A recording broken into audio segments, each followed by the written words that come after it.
Bristol TV, vous m'avez mis l'intégralité de la masterclass que j'ai faite chez vous. Je disais que des conneries. Les conneries, il faut les couper.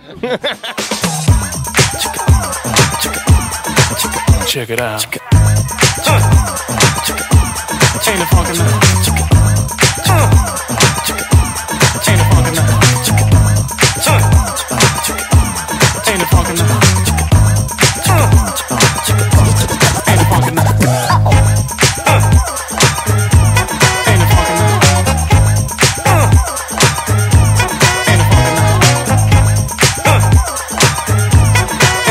J'ai l'impression que c'est un miroir grossissant. Après, là, on sort d'une projection avec 300 jeunes et ils viennent de nous dire que le film est extrêmement réaliste. Alors moi, j'ai tilté à extrêmement parce que finalement, quand on a un regard de réalisateur, quand on dit que c'est extrêmement réaliste, c'est un documentaire. Et nous, on a voulu faire quelque chose un peu bigger than life justement pour amener les gens à réfléchir sur leur comportement. Donc est-ce que finalement cette forme de réalisme que des jeunes ressentent, parce que eux c'est plus une normalité que sur d'autres générations, ça ne veut pas dire que l'entreprise justement parle, c'est-à-dire que nous, quadragénaires ou des gens un peu plus âgés, vont voir ça comme quelque chose de grossissant de comportement de leurs enfants ou de leur propre comportement, mais que finalement pour ces jeunes-là, c'est leur quotidien et tout ça est un film presque documentaire, quoi. C'est là où c'est intéressant le regard des jeunes là-dessus.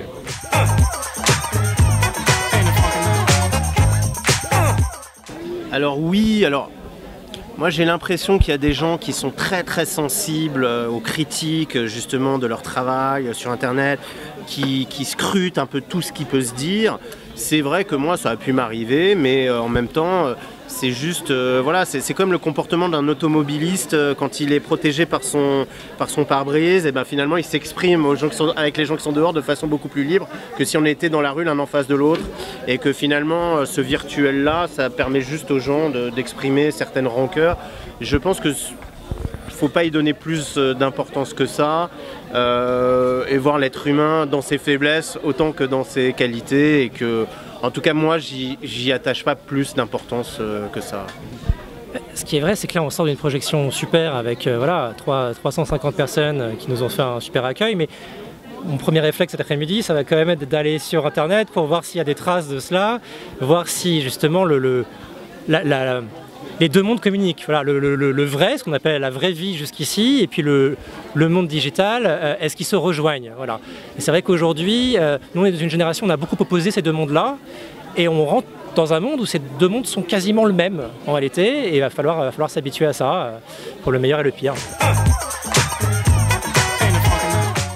Oui, c'est le film des retrouvailles. C'est vrai qu'on avait une première collaboration qui avait été non seulement agréable, mais en plus qui nous avait marqué lui comme moi, et qu'il s'est créé une belle camaraderie, et que donc à un moment il fut question de ce personnage. Il y a eu d'autres possibilités, il y a eu des histoires d'un dispo, tout ça, et que dès que Manu a lu, il a eu très envie, et que donc c'était une bonne occasion de se retrouver, autre que des dîners au restaurant comme on le faisait de temps en temps, et de se retrouver sur un plateau. Et puis c'est vrai que Manu, c'est un très très bon soldat, quoi. C'est-à-dire que on a une méthode de travail qui était déjà installée, qui se passe beaucoup en répétition et en lecture, mais qu'on est toujours prêt, lui comme moi, à enrichir une situation, un dialogue, une séquence, et qu'on est quasiment tout le temps synchrone là-dessus, donc c'est un confort de travail, quoi.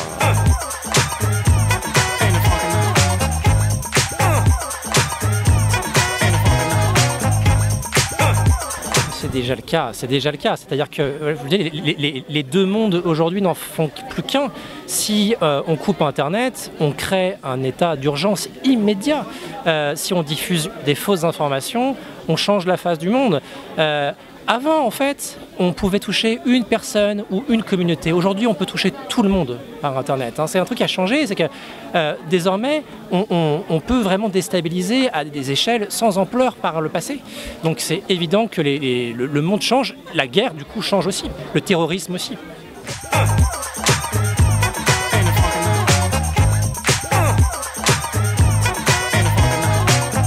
Je suis pas très loin de chez moi.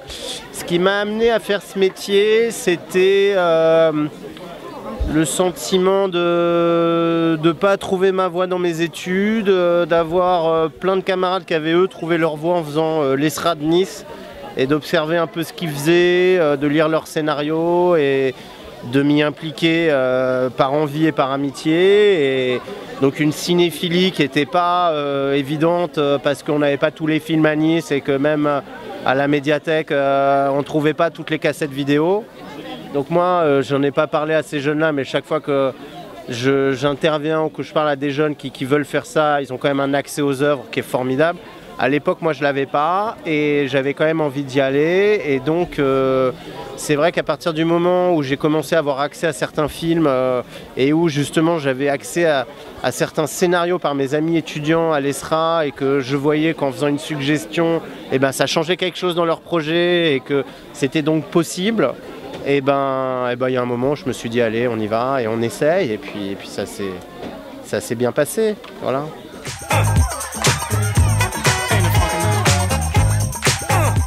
C'était effectivement une de nos références, les comédies italiennes où on est comme ça emballé par le caractère des personnages et puis au bout d'un moment on se demande oh là, est-ce que ça va pas un peu trop loin, est-ce que j'ai eu raison de rire ou pas. C'était un des plaisirs. Et puis une comédie à sketch plus proche de nous qui est Les Nouveaux Sauvages aussi, où il y avait un rythme comme ça, tambour battant qui nous plaisait bien avec un ton parfois caustique, on va dire, grinçant. La troisième référence, c'était la série Black Mirror, mais pour la thématique, pas sur le traitement, parce qu'on avait vraiment envie, nous, d'être aujourd'hui, maintenant, et puis de rire. Voilà.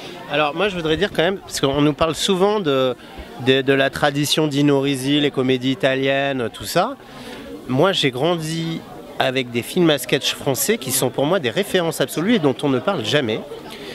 C'est le film de l'ermite Dr Apfelglück, que je trouve exceptionnel. Et le film de Le Terrier, Tranche de vie, de la BD de Gérard Lauzier, qui est un souvenir d'enfant avec des sketchs dont je me souviens encore aujourd'hui, alors que j'ai dû le voir en cassette vidéo il y a 30 ans. Et c'est marrant parce qu'il y a ce truc, c'est un peu chic de parler des monstres, des nouveaux monstres, et de dire qu'en France, il n'y en a pas. Bah, moi, j'ai grandi avec deux films absolus pour moi. Et Apfelglück, je l'ai vu au Pathé Masséna à 20 ans avec mes copains.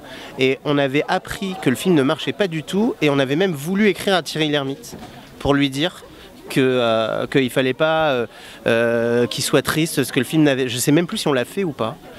Mais on a voulu lui écrire pour lui dire que son film était absolument génial. Et le film, alors il y a des films qui n'ont pas marché dans cette tradition de comédie populaire un peu caustique, genre Mes meilleurs copains, de Jean-Marie Poiret et tout ça, qui sont devenus cultes après. Apfelglück est complètement passé aux oubliettes. C'est un film exceptionnel. Hein. Exceptionnel. Souvent... on est dur avec les films à sketch parce qu'ils sont par nature inégaux. Il y a toujours une histoire qu'on préfère et ça nous empêche d'avoir un emballement massif. Donc parfois, ça ne laisse pas le même souvenir que d'autres films. Effectivement, moi je garde de bons souvenirs d'Apfelglück aussi. Nous, on a voulu faire... Oui. Mais pareil, je me retiens certains sketchs et pas forcément le film dans sa globalité. Nous, on voulait faire aussi ce qui nous plaisait aussi dans le film à sketch, c'était qu'en étant sur un timing plus court, ça permet d'être plus grinçant, plus acide, plus mordant, plus direct dans la comédie. Là où parfois le film plus long accompagne une morale, voilà, implique une morale, que le personnage change, évolue.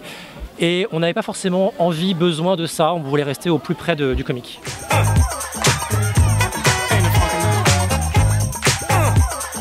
Alors il y en a eu un depuis, comment elle s'appelle, Ils sont partout là.